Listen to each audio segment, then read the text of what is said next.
Hey guys, welcome back. It's time to check back in on our boy Arjun Dhillon, the ultimate fraudster. I don't think I've ever seen anyone fraud so hard. He doesn't stop frauding every single frauding day. So, this stuff's gonna keep popping up over and over again because he's spread so much counterfeit and altered stuff at this point that everyone needs to be on the lookout for it. Thank you very much to Gaknak for sending me this and making me aware of the situation. PSA was also notified. Again, guys, it's like I've seen. We're gonna do a recap here so everyone knows exactly what's going on. I know it's been a while, so you might need a refresher, or if people didn't watch the entirety of the other videos, we're gonna do a quick run through of those. But here we have it, another graded card. And no, I've seen like countless times where people are just like, oh, you can't trust AGS because robo grading can't detect fake stamps. Neither can PSA. It slipped by everyone, seemingly. I don't know if CGC ended up grading any of these. I know they turned some down. They need to be on the lookout for this. Yes, your graders, even if they only have a limited amount of time to look for cards, should know what they're looking for stamps. Otherwise, they shouldn't be grading. Tough situation. So, here we go. We have someone selling a Clefairy with a painfully fake first edition stamp. Not only is it gray, which it can be gray, usually not on a Clefairy, but wrong size, wrong spot, all around wrong. This shouldn't fool anyone from across the room. It fooled a PSA grader, and it fooled the individual that bought these. So I contacted this individual.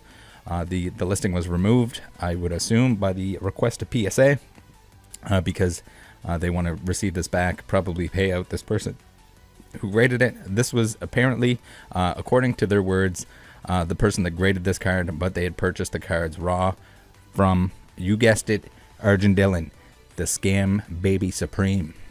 So here we have it. We have another victim in this.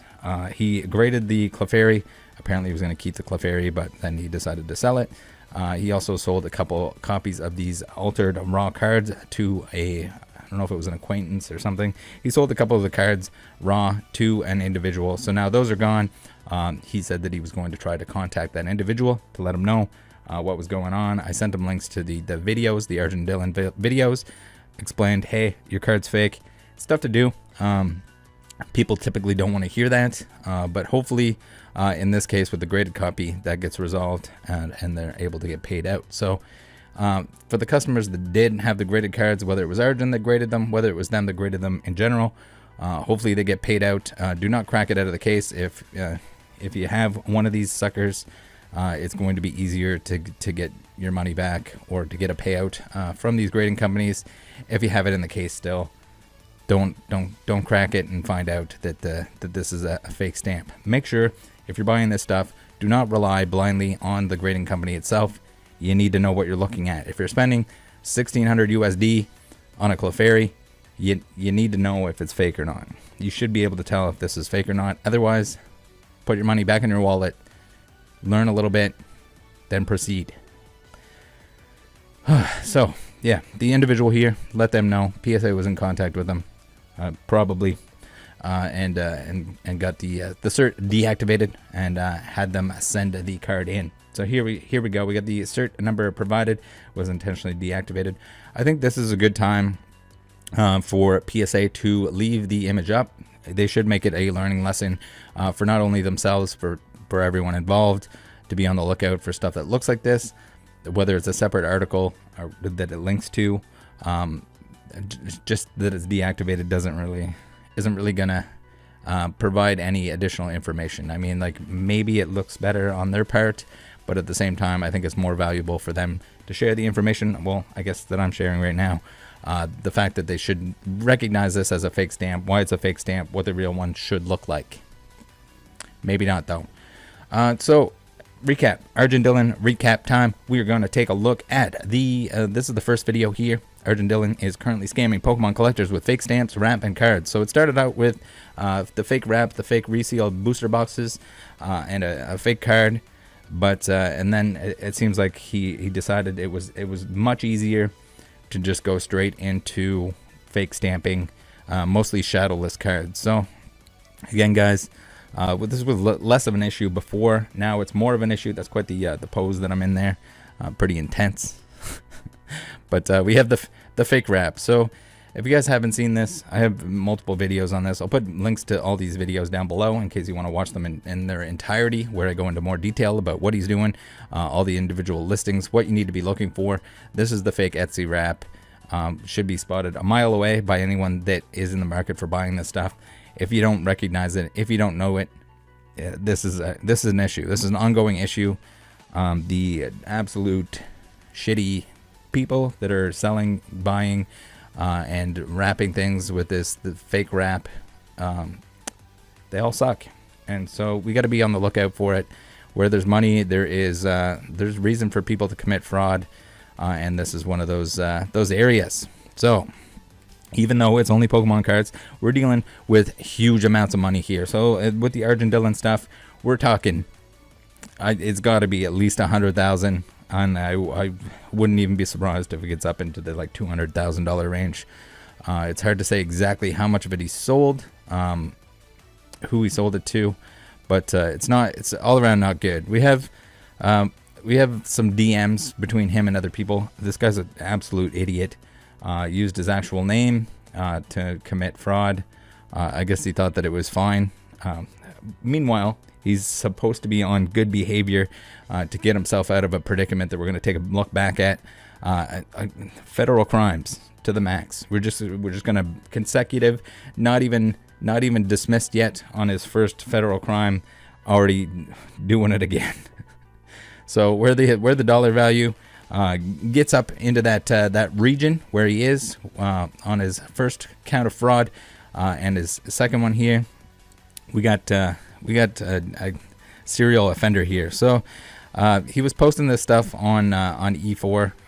I love when people accidentally, or maybe not accidentally, or just get the foot pick going. Pretty funny that you can't work a phone camera. Pretty embarrassing. Pretty funny, maybe. So here he's under JChung81. So I guess another alias usually goes by something along the lines of Crunchy. I don't want to know why they call him Crunchy. I don't know if that's because he has crunchy underpants, or if he just likes the crunchy chocolate bar, which I'm pretty sure that's a Canadian only thing. So maybe not that. We got, again, guys, if you're looking at a booster box and it looks like this, that's a reseal boy right there. You don't get that type of damage on the box itself and have pristine wrap. It's not. Then you got to look into the logos and everything else. No one should be fooled by some of this. I mean, there are instances where it's very hard to tell, and it's to the point that a lot of these boxes, it's sad, but you kind of have to open them in order to be 100% certain that the contents are real, short of the fact that you receive it. And that's why, whether you're collecting new stuff, old stuff, it's important to keep an exact trail of where the box came from start to finish. That adds so much value to an item like this that it's underrated. It's underrated, guys, for sure.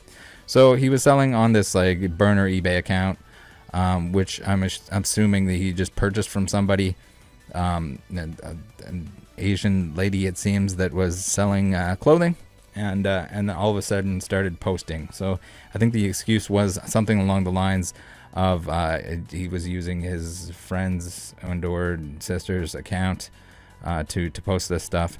Then we have the Charizard. So at some point here, he had it's a fake Charizard Gold Star. He was selling that, sold that. Hopefully the person that bought that sees the video and can get their money back from eBay. Hopefully eBay themselves, still need to have a chat with them. Hopefully they're in a position where they actually contact everyone that bought anything from him, because everything that he has sold that I've seen has been either altered or counterfeit. Nothing else. Resealed. Fake here in this case. So I guess this was maybe too difficult, or maybe he thought this was more likely to get him caught with the fake Charizard. So he hasn't done a whole lot of that since, at least from what I can tell. We got, again, the posts We got the Charizard. We do a little bit of back and forth.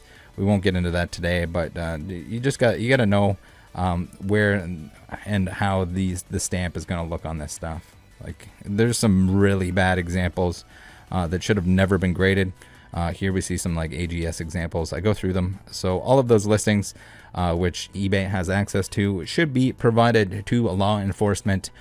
There's no reason that they shouldn't. They should also be reaching out to every single one of their customers if they want to be responsible. Remember, guys, eBay is trying to look out for you with this authenticity guarantee. So surely when somebody is scamming for this amount of money, a ridiculous amount of money, they should reach out to all the people that purchase from them, get them refunds, get them to send the items back just to prevent it, right? They're looking out for you, right? This is definitely something that should be done, and I think more valuable that they do this for customers. Not just customers that reach out. I'm talking all of them. I think eBay should contact every single one of these customers to let them know that they were scammed on their platform. Make it right, whatever they got to do.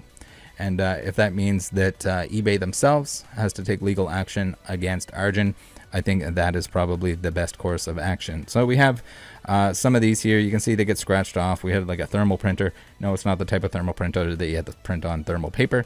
This is more of a it applies to different surfaces regardless. So thermal printing, these little first edition base stamps, very terribly, if I might add, and they scratch off. They scratch off.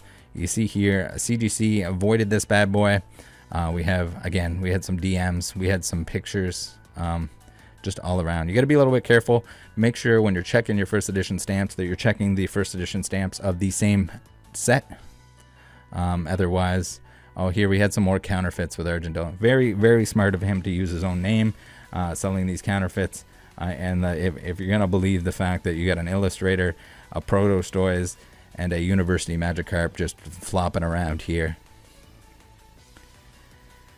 they're fake. They're very fake. So very funny, extra funny, the funniest thing of all time.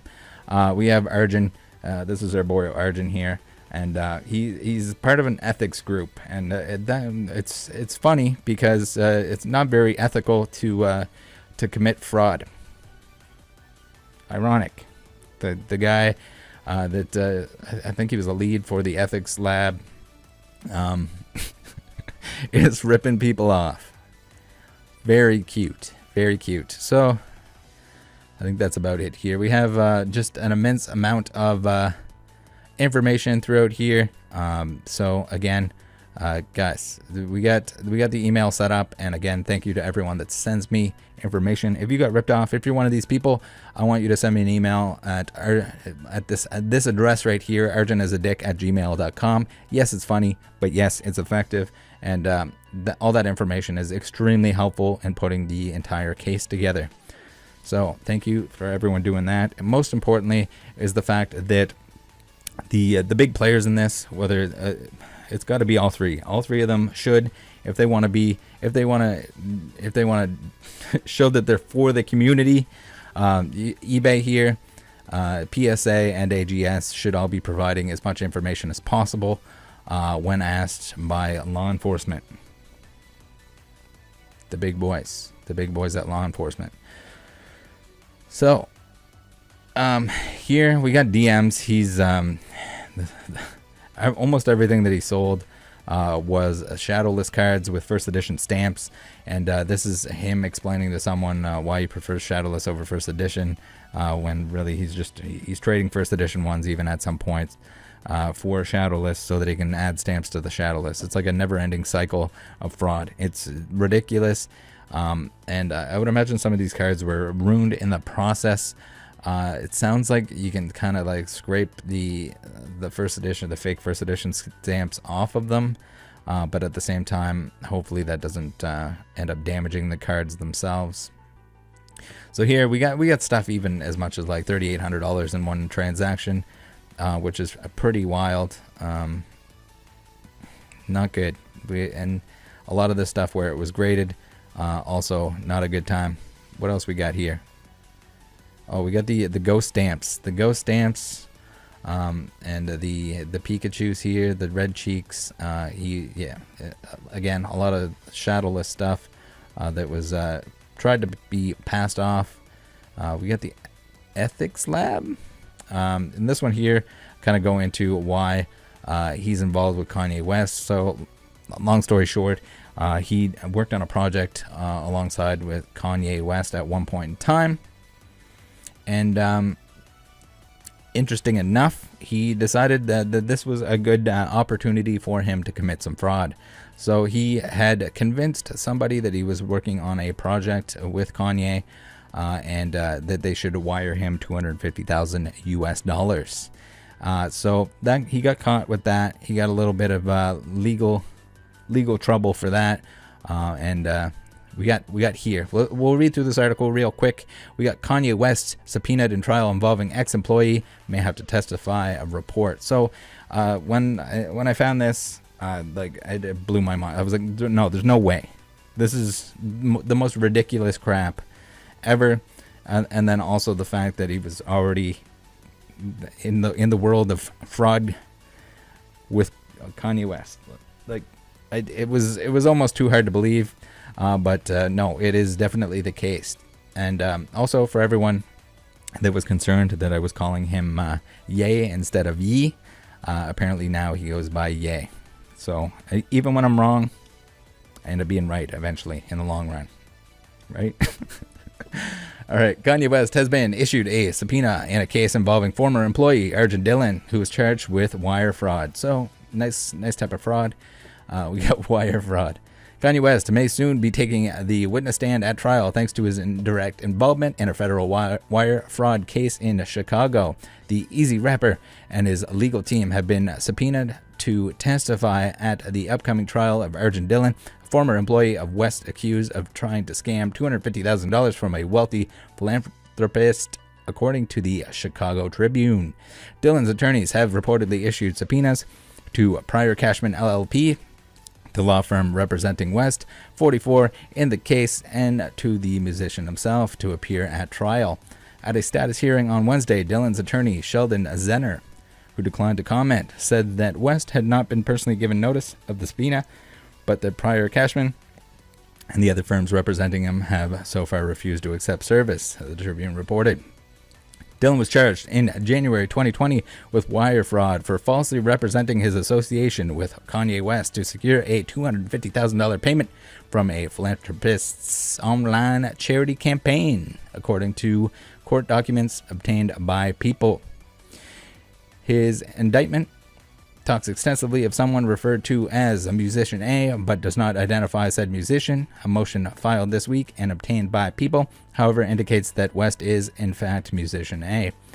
The indictment says Dhillon was briefly affiliated with West, but was fired around October 2018, the year before his alleged scheme took place. Dhillon is accused of defrauding a single victim by claiming he was associated with West and that the Grammy-winning rapper was willing to support the victim's online philanthropy campaign if the victim gave $250,000 to support West's purported studio design project. Dhillon allegedly created fake emails to convince the victim of his close relationship with West, and Dhillon's bank flagged the transaction after the victim wired the money, according to the documents. So almost got away with it. Good job, bank, for flagging that bad boy.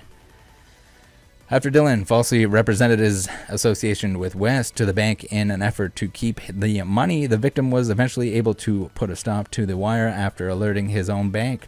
Jury selection for the trial is set to begin on April 4th, and U.S. District Judge Thomas Durkin told a Prior Cashman attorney that it would be in everyone's best interest to simply accept receipt of the subpoena and file a motion to quash it if need be before the trial begins. The Tribune reported a representative for Prior Cashman did not immediately respond to People's request for comment. West, meanwhile, is currently embroiled in other legal drama involving his ongoing divorce. No one cares. Maybe somebody cares. I don't care. All right, so the rest of it is nonsense about his divorce. We don't care about that. We don't care about the recent stuff. Most importantly here for this video is the fact that we have Arjun Dhillon being a fraud master 69. And I showed in previous videos all the court documents and that he was basically able to get off on good behavior, or would be had he not been doing bad things.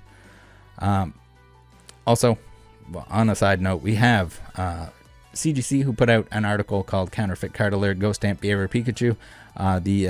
That they're almost certainly referring to Arjun Dhillon there. They don't say his name because they don't want to be implicated in that, I guess. So I guess good on them for at least making an article to make people aware of stuff. I think it could have been more distinct, and they could have used a lot of the stuff that I showed in order to teach people what's right and wrong. So you're saying, Rattle, surely he didn't get off on good behavior because you provided so much information, you spent so much time on this, that there's no way that the information didn't get passed along to the right people to see it, to make sure that he didn't get off on his initial charges of fraud, of the wire fraud stuff. And I got bad news. I got absolutely bad news. They the government's motion to dismiss is granted. The indictment against defendant Arjun Dhillon is dismissed pursuant to Fed Crim P48A. All pending dates before the court are stricken. So he got off on good behavior. This is the biggest slap in my nutsack of time. There's no way that this should have happened had the prosecution received the information like they should have prior to. This dude was scamming people while he was supposed to be behaving himself, and he still got off. Blows my mind. So, all right, let's read this. Don't worry, it's gonna be all right. It's gonna be all right. We have a government's motion to dismiss. The United States of America by John R. Loesch Jr., United States Attorney for the Northern District of Illinois, hereby moves to dismiss this case pursuant to federal. In support of this motion, the government states as follows. In April 2022, the parties entered into an agreement to defer prosecution, Doc 107, moving this court to defer the prosecution and trial of the defendant, Arjun Dhillon, for a period of 6 months to allow him to demonstrate his good conduct during such period. Yeah, really, absolutely outstanding conduct, ripping people off with resealed, fake, and altered Pokemon cards. You really upstanding job. Way to go. You really showed everyone that you're a useful human being and an asset to society. Great work, Arjun. Great work. During this 6-month period, which expires on or about October 13th, 2022, Arjun Dhillon has fully complied with the terms of the agreement. To the government's knowledge, keywords here, to the government's knowledge, who clearly didn't look into it, Dhillon has not engaged in any conduct which would constitute a violation of the agreement. Boy, were they wrong. Since Dhillon has fulfilled all of the terms and conditions of the agreement, the government moves to dismiss the indictment pending against him as provided in paragraph 8 of the DPA, wherefore the United States respectfully requests that the court grant this motion and dismiss the indictment against defendant Arjun Dhillon. Respectfully submitted, John R. Loesch. So, absolutely ridiculous. But, guys, it's going to be okay. Apparently, the information didn't reach, the entirety of the information didn't reach the people that it needed to in order for this to not happen. But it's okay. It can be its own separate case. It is sort of unrelated. I mean, it's both fraud on a federal level, and there's no way that this should have gone through. A little bit of a flaw in the system here, but it's okay. I'm here to tell you that I made sure to reach out to the appropriate law enforcement that is going to look into this and make sure that something happens, because this is completely unacceptable. Not only the wire fraud, but also the fact that someone can commit wire fraud, get off on good behavior while ripping people off constantly for a lot of money. Again, another federal level amount of money. So don't worry, Arjun. We got you. We got all the information. There's a disgusting amount of information to the point that I'm not even worried about saying outright that you're scamming people. Usually I'm a little bit careful with my words, but it's to the point that it's clear as day what you did, and now it's in the appropriate hands. So be on the lookout for that. I will make sure to update you guys. Make sure Arjun is a dick at gmail.com. If you have any additional information, just send anything my way. If you see anybody that's selling some of these fake stamps, we can make sure to let them know. And hopefully all of this gets cleaned up as best as possible. It's going to be an absolute nightmare and ongoing issue because of how much stuff is probably past hands at this point. But we're gonna do our best. We're doing our best out here. Thanks for tuning in, and I will definitely see you next time. Join the Discord. Bye. Whoa, you must work out and be a member of the Rattle Pokemon Discord.